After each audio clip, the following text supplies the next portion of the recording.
Bismillah.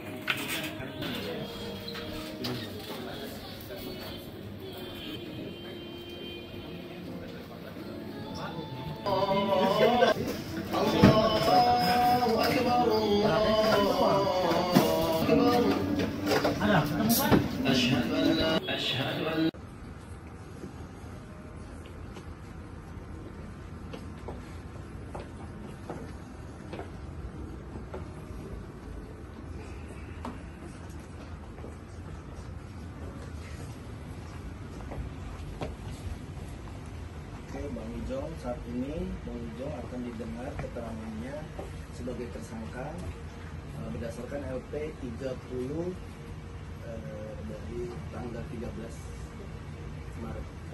Saya memperlihatkan satu buah foto Bang Ijong paham ini apa? Di bisnis ini mungkin akan kami jelaskan dari proses penangkapan saudara JF.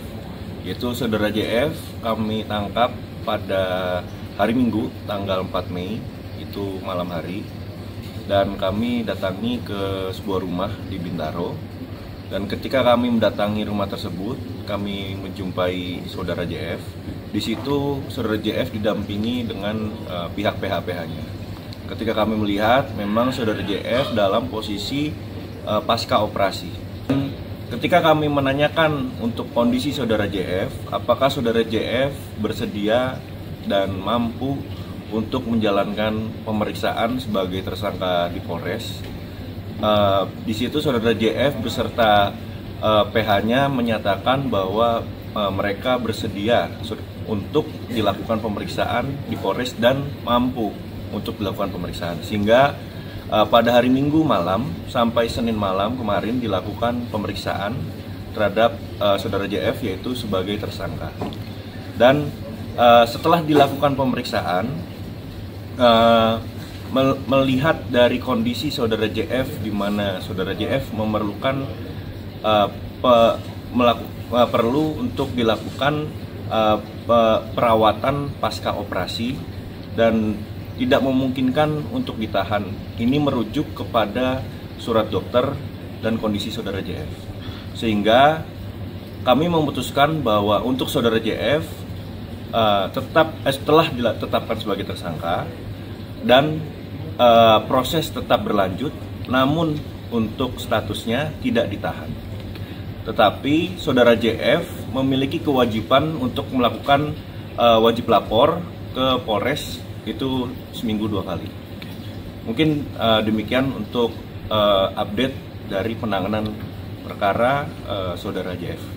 Apabila kita hasil dari pemeriksaan tersangka lainnya dan juga alat bukti lainnya, ada kemungkinan bahwa memang ada motif ekonomi juga dari saudara JF untuk melakukan hal ini. Untuk sampai saat ini hasil dari penelusuran kami belum ada selebriti yang terlibat lainnya.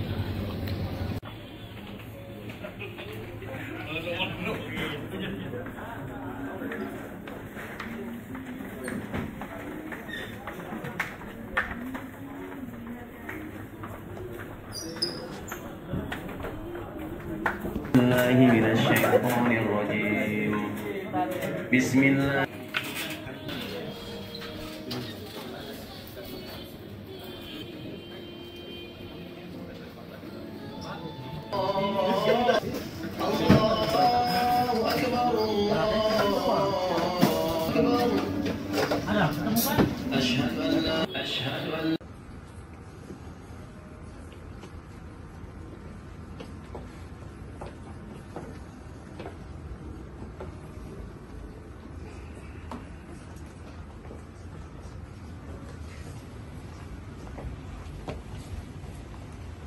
Bang Ijong, saat ini Bang Ijong akan didengar keterangannya sebagai tersangka berdasarkan LP 30 dari tanggal 13 Maret.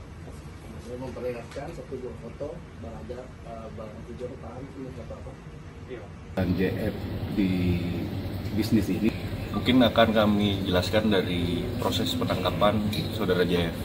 Yaitu saudara JF kami tangkap pada hari Minggu tanggal 4 Mei, itu malam hari, dan kami datangi ke sebuah rumah di Bintaro.